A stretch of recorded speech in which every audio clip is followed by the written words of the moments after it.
Всем привет, меня зовут Александр, компания «Центр домостроения». Мы находимся в селе Лезом.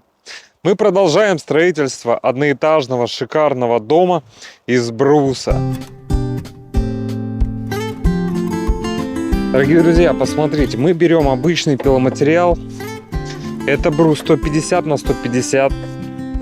Первый, второй сорт. Вот он. Вот такой шершавенький. Видите, да? Не идеальненький. И из него делаем вручную вот такую работу. Посмотрите, как шикарно выглядят стены. Круто. Круто, да? Красота. Нашим заказчикам первое время не придется делать внутреннюю и внешнюю отделку.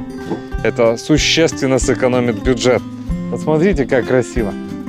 Красиво, благородно, под лак или красивым маслом, лазурью, и шикарно уже. Так можно первое время эксплуатировать. Очень красиво выглядит. Мы строгаем рубанком и делаем декоративные паски. Выглядит как профилированный брус, как имитация бруса заводского производства. Но это ручная работа, наша ручная работа. Берем обычный брус и делаем вот такую красоту.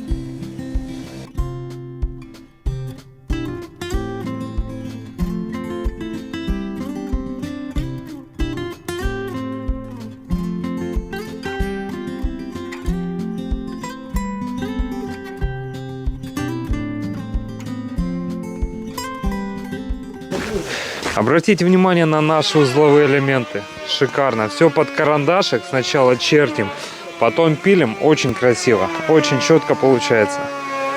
Шикарно. Шикарно. И так все узловые элементы. Видите, следы от карандашика? Все есть. Зато какое примыкание получается плотное. Видите, да? Следы от карандаша. Все четко, все аккуратно. Ну и с каждой стороны обязательно нагеля. А вот и стены изнутри. Изнутри. Посмотрите, какая красота. Что вам снаружи показала, внутри нет. Также очень красиво. И так во всем доме. Сейчас у нас леса не позволяют полноценно оценить эту красоту. Но я еще покажу, мы же закончим дом, да? Когда закончим дом, я сделаю обзор, покажу планировку, покажу проект. Потом пройдемся, покажу планировку, покажу всю эту красоту. О, шикарно. Гладкие, ровные, аккуратные. Шикарно. Вот уже и сбывается мечта заказчика о своем доме. Скоро исполнится и ваша. Вот какое дерево.